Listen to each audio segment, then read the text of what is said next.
Hi everyone! So I'm really excited and a little bit nervous because we're doing something a little bit different today. So we're here in my house and I'm going to be going through my design process today for spring. I'm going to be designing a spring capsule wardrobe for myself using the Design Your Wardrobe process. I'm super excited about it. This is my favorite part of sewing, is actually deciding what to make and doing the real design part of it. So I'm going to be going through my fabric, I'm going to be going through my patterns, I'm going to be culling all my inspiration and really figuring out what I want to sew that I'm actually going to wear in my real life. So I'm excited to have you follow along with the whole process with me. At the end of the video, you're going to see all the projects that I plan to make this spring. And the really cool part is I'm going to do follow-up videos so you can actually sew them along with me, and we're going to make this into a series here on the channel. So super, super excited about it. So stick around to the end so you can see exactly what I'm going to be making. So I'm doing something a little bit different this season from what I normally do. So normally what I do every season, I use the Design Your Wardrobe process and our free sewing planner, which we'll put a link to down below. So if you want to try this yourself, you can do it. So I use that process to design a few pieces that I'm going to be sewing for the season that really fit into the wardrobe that I already have. I have a pretty extensive wardrobe, I think, and that's because I've been sewing for a really long time. I also like to buy secondhand clothing.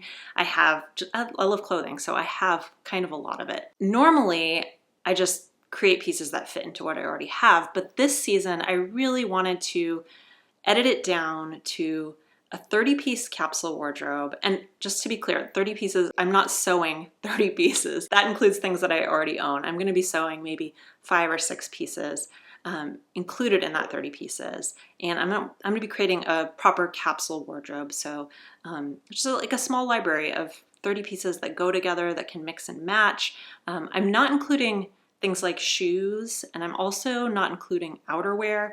And one of the reasons that I'm not including shoes or outerwear is that I find spring in particular a really, really difficult season to design for, just because at least here in the Pacific Northwest, our weather is just crazy in the spring, especially early spring. I was looking at photos on my camera roll the other day of April of last year, and there was one picture of me in a sundress eating a popsicle in the sun, and then the next day there was a picture of the ground just covered in snow. I feel like that's April. Because of that, I want to make sure that I have lots of options just for the weather. And I really like the idea of just having a really tight, edited group of clothing that I really actually love to wear, and just making fewer decisions about what I need in my life. I'm excited to try it out. It'll be a little bit of an experiment for me. You're going to see the whole process start to finish today. Let's go. So the first thing I did was I completely cleaned my wall, which used to have my big style mood board on it. So this is a wall that's completely covered in batting, so I can use it as a mood board and switch things out with push pins whenever I want. You could do the same thing with tape and a wall that you have, or you can buy a big piece of foam core, which is really nice because you can move it around. You can slide it behind things if you don't need it anymore. You can reuse it, which is awesome. Or if you don't need to work analog, if you want to just work digital, that's fine too. You could use Pinterest, you could use Photoshop, you can use anything you want, but this is what I prefer. I really like to have an analog mood board. It makes me feel creative, and I like having it in my sewing space so I can look at it at any time. So once I cleaned that off, my next step was to print out my planner. So I printed out all the pages of the collection planner and I put them in a binder. I might take some of them out of the binder later and put them up on my mood board so that I can look at my project plan whenever I want to, but for now I have it all neat and tidy in a binder, and that's what I'm going to work with today. Okay, so first I'm filling out my goal. And my goal is to design a capsule wardrobe for spring with 5 or 6 new handmade pieces. And the reason is that I want to experiment with how much clothing I need to really feel like me. And I think it even goes beyond that. I kind of wonder whether I'll feel more like myself with less clothing to choose from, if it's really edited down to the things that I actually really, really love to wear. So that's going to be, I think, a really interesting experiment for me. Okay, the next step after you've listed your goal and your reason for your goal is to describe the concept of your collection. And this is the really, really fun part. So before we get to this, what I'm going to do is take everything that I have so far, all of my inspiration that I've already gathered, all of my fabric that I might want to use, some patterns that I'm interested in sewing. I'm going to take everything and kind of collect it together and go through all of it and come up with an overall look and concept. So let's do that together. Okay, so the first thing I like to do is go through all of my Pinterest stuff. I have a lot of stuff on Pinterest. I keep things in multiple boards. I have a board of outfit ideas that I separate by spring and summer, fall and winter. I have a wish list board where I have certain garments that I'm thinking about making. I also have my core style board, which has my overall style. And that's the one that I like to start with. And the reason for that is I like to come back to what feels central to me and what feels core to my own personal style before I kind of get lost in all the possible things that I could be making. So I start with that and I begin to craft a new board on Pinterest that's just for the season. So I have a new board that's for spring 2023, and I start adding things to that that are really jumping out at me. And this is my starting point, just a few images that really feel true to me at this moment in time. And then the next thing I do is I look at the patterns that I already have and have thought about sewing. So I start gathering all those together, both my paper patterns. I have a huge collection of vintage patterns, and I like to incorporate those as well. So I look at those, I look at my whole Seamwork pattern library, which is extensive. I have so much to choose from. So I look, again, I'm just looking for things that jump out at me at this moment. And it helps to have crafted that first inspiration board on Pinterest first, because I have sort of an idea in mind of where my brain is going at this moment in time. So I start with that, then I start looking at the patterns. The next step is that I'm going to go through my fabric. So I'm going to start looking at my stash and pulling out things that might fit this overall look that's starting to form. I might look at colors that I really see present in my boards. I might look for certain patterns, certain types of patterns, or maybe even certain textures or certain types of fabric. And I start pulling those out as well and setting those aside. So really, again, we're just looking for stuff that's jumping out at us and kind of organically forming a look that really appeals to us in this moment. Another great source of inspiration, if you're like me, are techniques. So I really get inspired by sewing techniques, especially vintage sewing techniques and details. So I like to look through all my old sewing books, look at heirloom sewing books, look at my couture sewing books, vintage sewing books, even those kinds of design coffee table books that have just beautiful garments from the past can be just an amazing wealth of inspiration. So this is, to me, is where the serendipity of creativity lies, just finding these really interesting details, pairing it with an interesting fabric, an interesting pattern, and putting it all together into a look that really, really feels like you. It feels personal to you. So that's another source of inspiration you can look at. And then finally, because I'm trying to build a capsule wardrobe that includes things that I already have, my last step of this inspiration process before I come up with the concept for this collection is to look at what I already have. So I'm going to go through my closet and I'm going to pull out garments that I know I want to incorporate into this capsule wardrobe this spring. And one thing that I've found that has been really, really helpful for this is I've started keeping a list in Notion of garments that I love to wear. And I just started it this winter, so most of them are sort of wintry garments, but I'm trying to incorporate things that I know I love to wear in spring, summer, fall as well.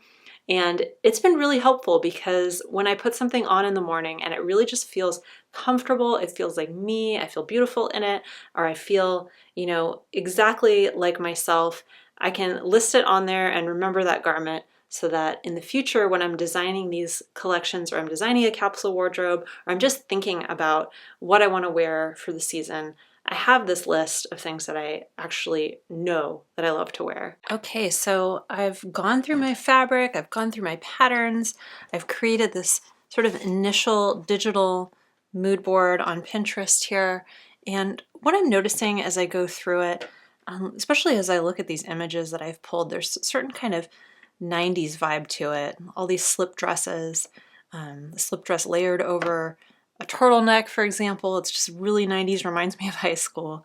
And there's also kind of a minimalist vibe to it with the colors. So those are some of the words that spring to mind for me. So what I wrote here is minimal, romantic. There's a lot of little romantic details in here as well, and bare. There's just kind of like this springtime freshness to it. A lot of bare skin, bare shoulders, maybe some sheer cardigans, that sort of thing.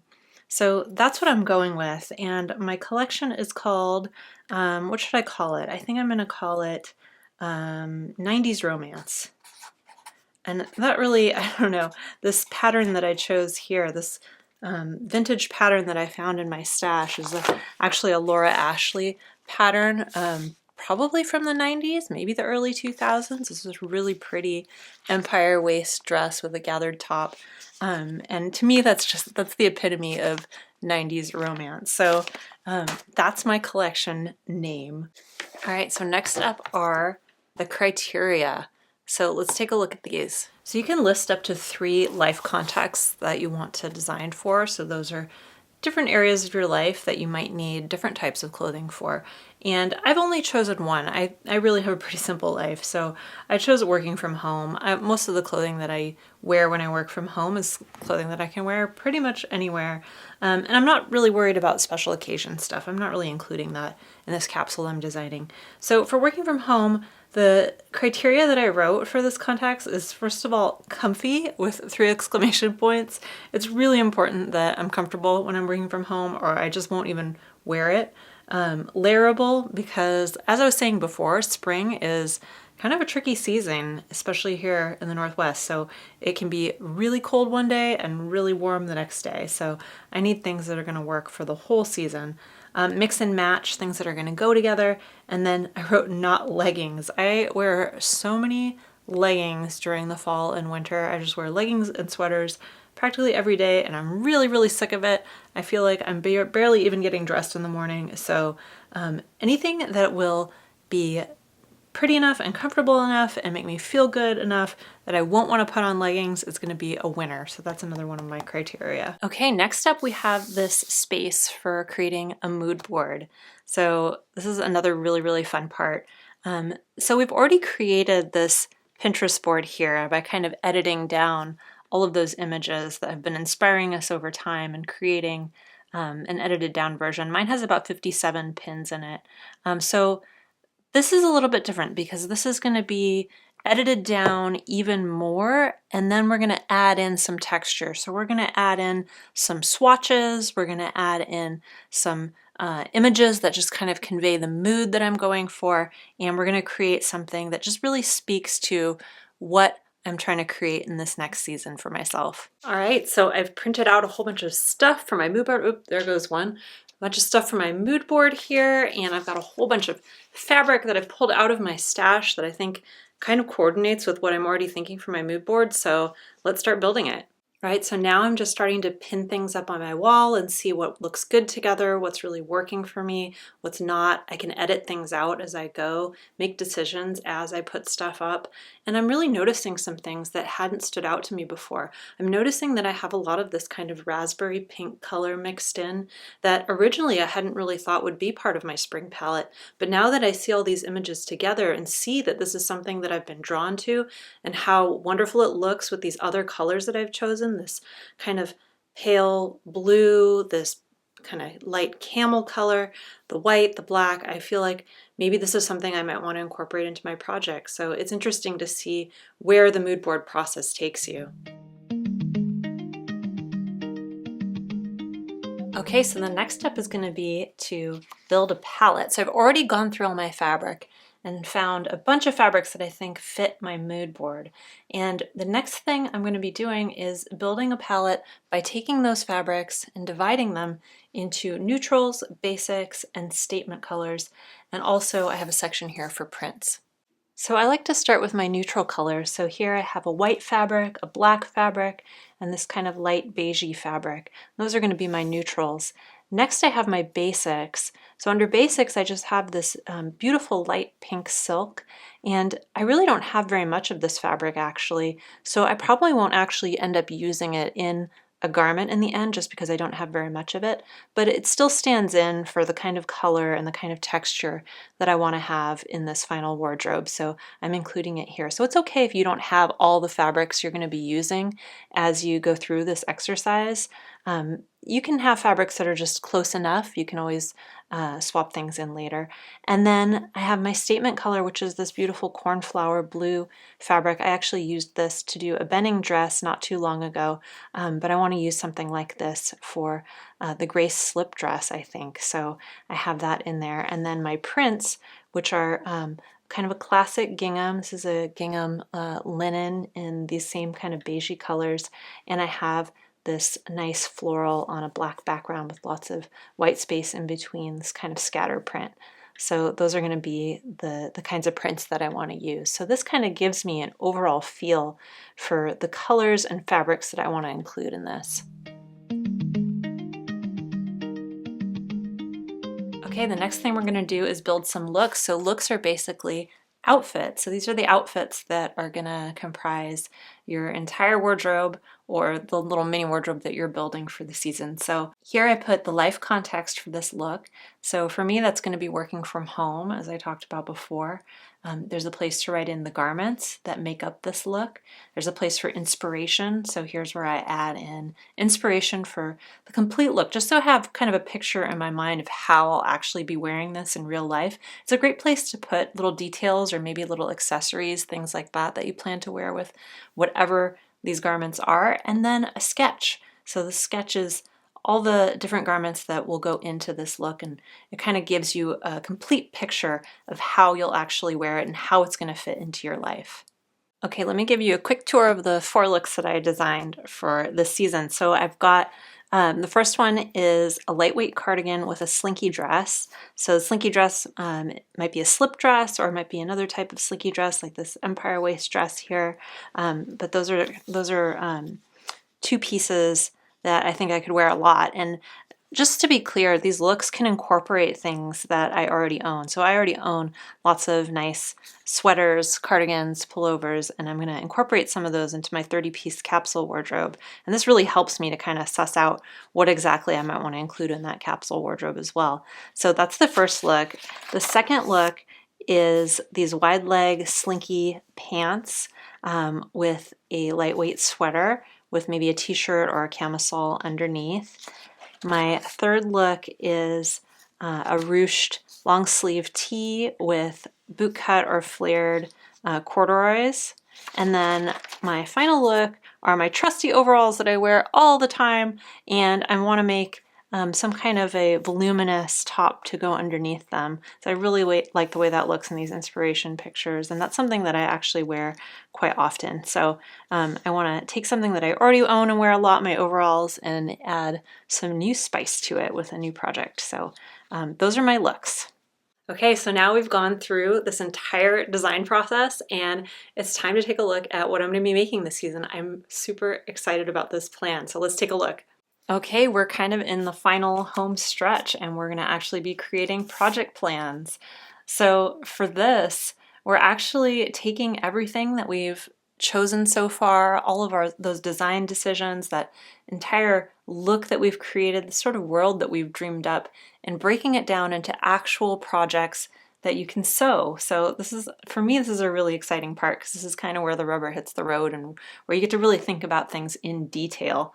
So for this, what I'm going to do is first fill out the project name, and that could be anything that really calls to mind what this project is all about for you. Maybe the size, the supplies that you'll need for it, a sketch of the final project, any customization ideas that you might have, you can include them here, and then swatches for this particular project. If you don't have swatches that actually match the fabric that you're going to be using in your final project, or maybe you have multiple ideas and you're not exactly sure where you're going to go yet, you can put whatever you've got at hand at the moment, and then you can fill this in later. So if you don't have exactly the fabric that you need, you can go to the fabric store later, get something, replace the swatches you have here. Remember that none of this is set in stone. This is just something for you to create, to start visualizing what this project is going to look like in the future. So I originally hand drew some sketches just using a pencil on the worksheets themselves, but I didn't really like the way they came out. So I ended up redrawing them in Procreate on my iPad, just using my iPad and an Apple Pencil. And I like that because, I don't know, I'm comfortable drawing digitally, and I like the fact that I can color it really easily. And so I printed those out after I drew them on my iPad, and I like this a lot better. So I still used the Croquis that came with Design Your Wardrobe. So this comes with the worksheets for Design Your Wardrobe, and I used that, and I just took a picture of it, put it in my iPad, and drew on top of it to create these cute little sketches. So now I'm going to cut these sketches out and add them right into my worksheets. All right, I'm super excited. I've got all my projects planned now. I'm going to walk you through everything I'm making, and then stick around because we are going to film each of these projects, hopefully each of them. I don't know if we'll get all of them, but hopefully as many as we can, so you can actually see me making them. But let me walk you through what I'm planning to make. So first I'm going to start with this cute Laura Ashley pattern from probably the 90s, maybe the early 2000s, I'm not sure. It's a McCall's pattern. If you're looking for the pattern number, it's M5039. So I'm going to be making that. I sketched kind of the fabric that I bought for it. I don't have it yet. I ordered it on Etsy. It's a dead stock fabric, and it's a rayon, and it has this really pretty dark pink reddish rosebud print all over it. So I'm super excited about that. So that's going to be my first project. My next one is the Seamwork Grace dress, and I'm using this beautiful cornflower blue rayon. It has this really cool texture on it, and I'm going to be doing some modifications on that. I'm going to be lowering the neckline a little bit and adding some gathers under the bust to accommodate my bust. So if you want to see that, stick around. I'm going to make a video about that hack. It's going to be, I think it's going to be beautiful.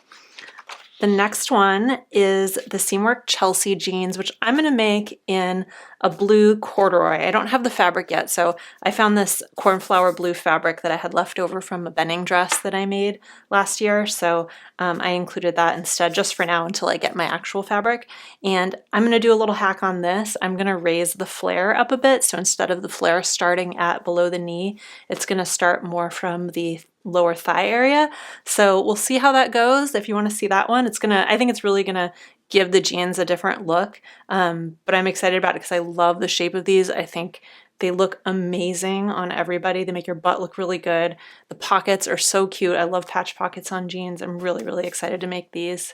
I think they're gonna just have a really kind of pretty French 70s look to them.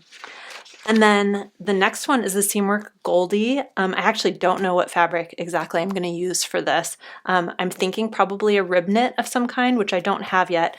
So I included this very pale blue knit that I have right now, but I'm going to look for another fabric, and I'm kind of keeping it open-ended on this one, which I think is fine. I don't feel like I have to have the exact fabrics because I've done so much work kind of coming up with my palette and my overall aesthetic that I don't feel like I need to have all of my fabrics exactly picked out before I start sewing. So I'm still kind of on the lookout for one here.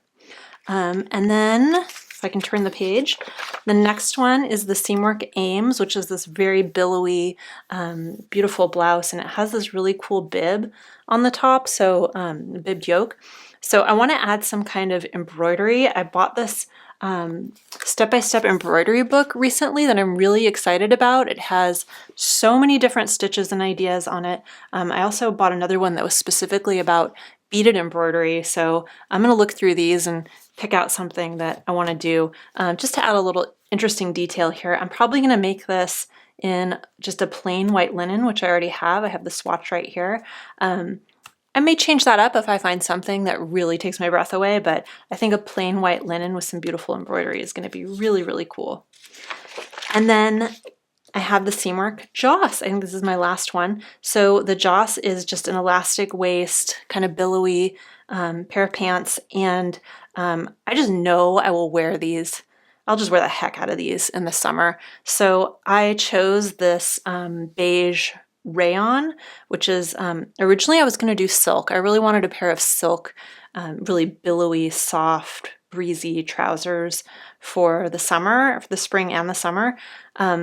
But I realized that silk is maybe a little bit fussy, and I think the rayon is going to be easier to care for, easier to wear. It's also very cool when it starts getting warm out. And this has a beautiful texture. It's really soft. It feels really silky. So I'm really excited about it. Those are all my projects that I have planned out. So I'm going to take these actually out of this binder and I'm going to add them to my mood board wall so I can look at them whenever I want. I might actually add the palette worksheet as well. So let's take a look at how it all looks together.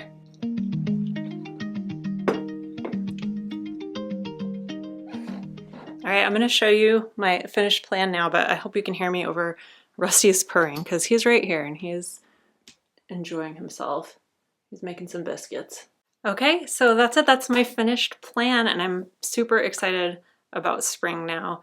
And I love that I have this all up on my wall so that whenever I come into my sewing room, I can see it and I can really re-envision what I was imagining at the beginning of the season, and it can kind of help to refocus what I'm going for and what I'm trying to create, which to me, that's really exciting. So the way I laid it out, I have my mood board here in the center. I put my palette of fabrics over on the side. I just pinned up the worksheet that I worked on earlier. And then over here, I have all 6 of my projects laid out on the side. So again, I can look at them. I have swatches with each project, and I can flip out those swatches if I get some different fabric later, or if I find something really special, or there's a couple things that I've ordered that I haven't gotten yet that I'm gonna put on there, and I have just kind of like placeholders that show the colors for now. But that's one of the big lessons I learned, is just to stay flexible and to recognize that things will change as the season progresses. You know, it's pretty early right now, and in the next few months as I sew these things, I'll undoubtedly make different decisions and change things up or discover things, and that's totally fine. So I think staying flexible for me is really key, even though I'm going through this big planning process. The second thing I learned was how much I prefer sketching digitally to just sketching in pencil using your croquis. I think croquis. I think that that's fine, and that works for a lot of people, and it works for me just fine. But when I went into Procreate and I actually just started sketching digitally, I was able to add a lot more color and a lot more texture, and it's also really fast. It's very fast and easy. So if you're interested in seeing how I do that, let me know in the comments, and maybe we can make a video and just kind of show you how I do that. I made all of these sketches in probably about 20 minutes or so, I would say. It took me probably about 20 minutes to make these 6 sketches in color, and that includes like sketching fabric designs on them and things like that. So it's really fun. I really am enjoying that process. So that's the second thing I learned.